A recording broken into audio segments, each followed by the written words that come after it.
So there's this city called Ocean City. Every couple weekends, like during the summer, me and some friends, we would get a bunch of alcohol and go to Ocean City.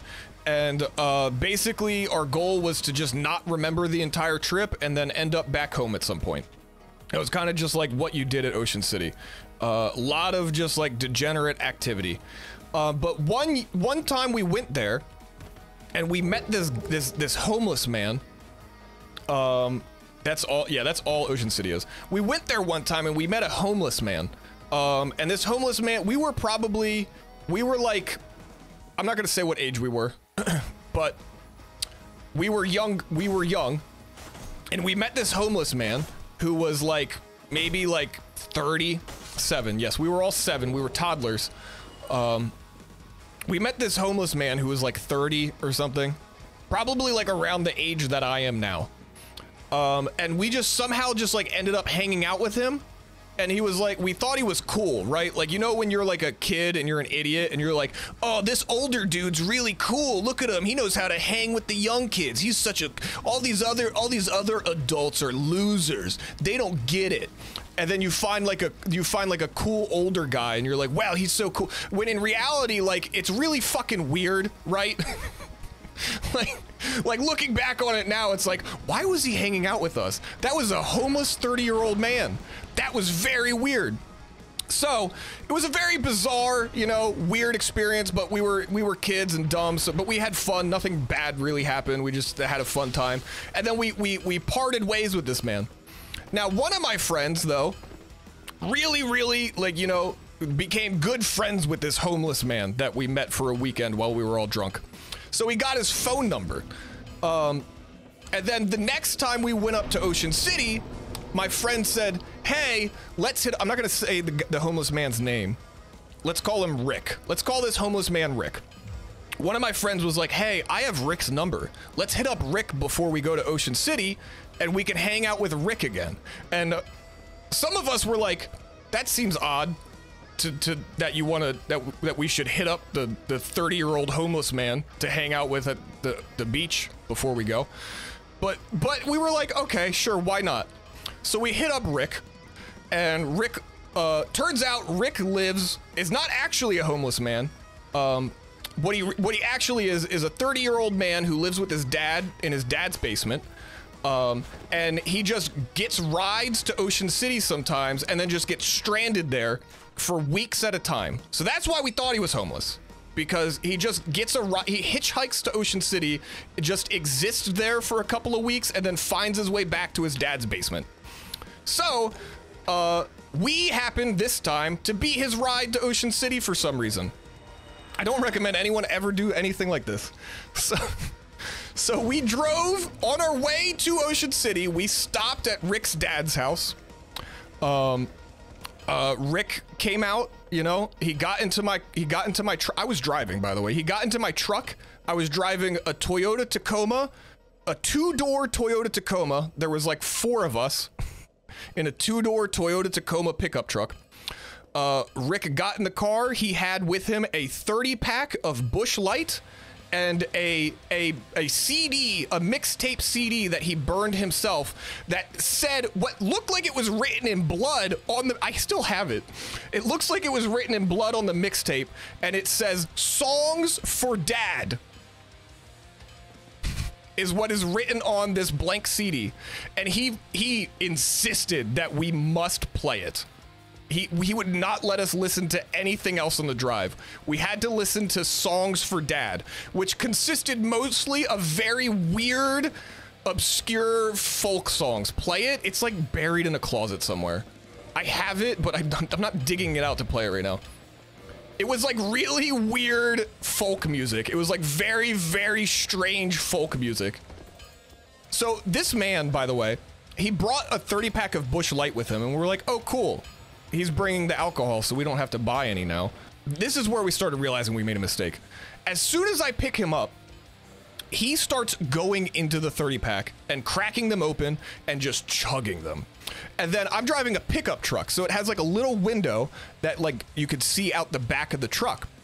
He opens the window, he'll chug a beer, crush it, and then throw it into the tailgate of my truck out of that window. Keep in mind, it is illegal for anyone in a car to have open containers of alcohol, regardless of whether you're driving or not. And this man is just chugging beers and throwing them. It's the middle of the day. It is daylight. It is not nighttime. It is middle of the day. So it was like 10 a.m. It was around 10 a.m. So he would chug it, and by the time we got to Ocean City, which was like an hour, the 30 pack was gone, and we had not touched any of it. We didn't touch a single one of those beers. There were 30 crushed beer cans in the tailgate of my truck when we pulled into Ocean City, and he had drank all of them. So he was gone, to say the least. He was gone. So now this is where Rick, a real one for real. This is where things get really weird. So we get there, and we realize now we're with a very drunk homeless man that we barely know. We realize when we get there, we planned on staying there for the weekend, which means we have to get a motel room, which means we will be now we're not just hanging out with Rick now. We're going to be sharing a motel room with Rick for the weekend. And that kind of started really settling in as we're pulling into the city, and we're like, oh, okay. What ends up happening is we pull up to like a really shady motel, like a really cheap, really shady motel. We give them some cash. We're like, well, yeah, we just need like 2 nights at this motel, please. And they're like, okay, yeah, just give us the cash. We gave them the cash. We got the room. We go into the room. Rick is just blasted. You know, he's fully gone. It's like probably 11 a.m. at this point. What ends up happening is there's a boardwalk that you can walk down, right? So we're all walking down the boardwalk, you know, we're going in and out of shops. We're kind of having fun. Things got a little bit less weird, you know, we started having fun. So here's what happened. Okay, keep in mind, I was also a little bit intoxicated. I won't say on what, but I was intoxicated. So my memory on this story might be a little bit foggy. At some point, we walk into some clothing store on the boardwalk, and one of my close friends, finds like a cool straw fedora, and he's like, hey, check out this hat. And he puts on the hat. He's in the store. He picks up the hat off the like rack and puts it on his head, and he's like, hey, check out this cool hat that I found. And we're laughing and having a good time, having fun. We end up leaving the store, and my friend doesn't realize he still has the hat on his head, and we're all intoxicated, so no one really even notices it or thinks anything of it. And as he's leaving the store owner comes out and puts my friend in a headlock. Just like full blown, the owner of the store runs out, grabs my friend, and puts him in a headlock and starts yelling for the police. Like screaming for the police. And now, Rick, you know, since we've known him for so long and he loves us, you know, he would do anything for us. We're his best friends. This homeless man we just met. He decides that when the cop, because the guy's drawing a lot of attention and there's cops just on the boardwalk. As the cops start like coming in to see what all the commotion is, Rick, trying to protect my friend, decides that he's gonna try to fight the police officers off. As if he's like protecting a wounded animal or something from predators. So now keep in mind, I'm like 15, 20 feet ahead of them in this moment. So I just hear yelling. I turn around, I see my friend, he's in a headlock by a stranger, and I see this homeless 30-year-old man fighting off a group of police officers, just trying to see what's going on with the man having a young person in a headlock. It is like the most chaotic, and this is drawing a very large crowd, by the way. This is like summertime, like there's families around. Like this is like, it gets so chaotic so fast, and I'm just like standing there, and me and my one other friend just look at each other, we make eye contact, and we say, we'll just keep going, we're gonna keep walking, we're just gonna keep walking, this will probably resolve itself.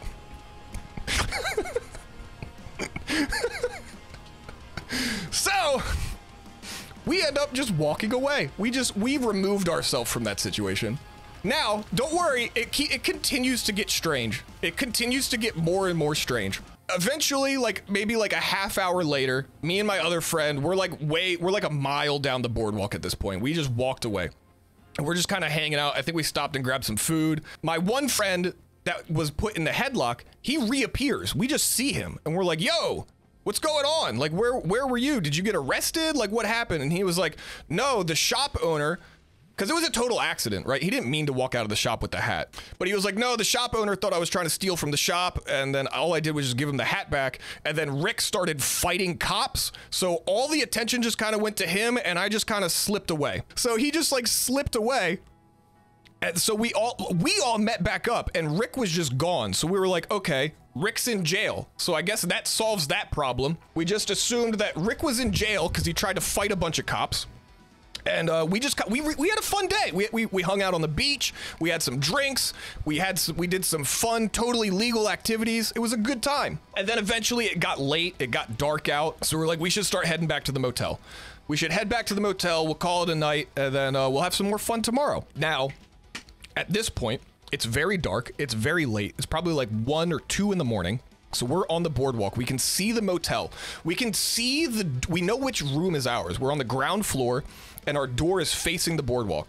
So as we're approaching, we can see our door, and we can see an incredibly intoxicated 30-year-old homeless man banging on our hotel room door at like 2 in the morning going, "You guys need to let me in. Hey, you guys need to let me in. Hey, let me in." And the icing on the cake, he was wearing the straw fedora from the shop. I have no idea how he even got it. I have no clue, I have no idea how he even had the hat. Like, it was so... Just, he was wearing a straw fedora, drunk as shit, banging on our hotel room door, yelling at us to let him in, because we didn't give him a key, by the way. I should have mentioned that at the beginning. We were at least smart enough to not give this man a key when we got the room. So, what we did... We saw him. Thank God we saw him. And the fact that the timing was so perfect, because who knows how long he had been there doing that. What we did was we saw him. We all, without saying anything, immediately turned back the other way, walked a couple blocks, and just got a hotel room at a different hotel. We said, fuck it. We're just going to get a different room. And then, once again, Rick was stranded in Ocean City, just as the prophecy had foretold. He was left in Ocean City again for another few weeks for another group of idiots to pick him up again and bring him back to his dad's basement. And that was the last time we heard from Rick. And all I have to remember him was that weird mixtape called Songs for Dad, which I still have. I'll find it for you guys. I'll show it to you guys. I'll make like a YouTube video out of this story, and I'll put a picture of the CD up on the video for you guys. You get a line, I'll get a pole, honey. You get a line, I'll get a pole, babe. You get a line, I'll get a pole. We'll go down the crawdad hole, honey.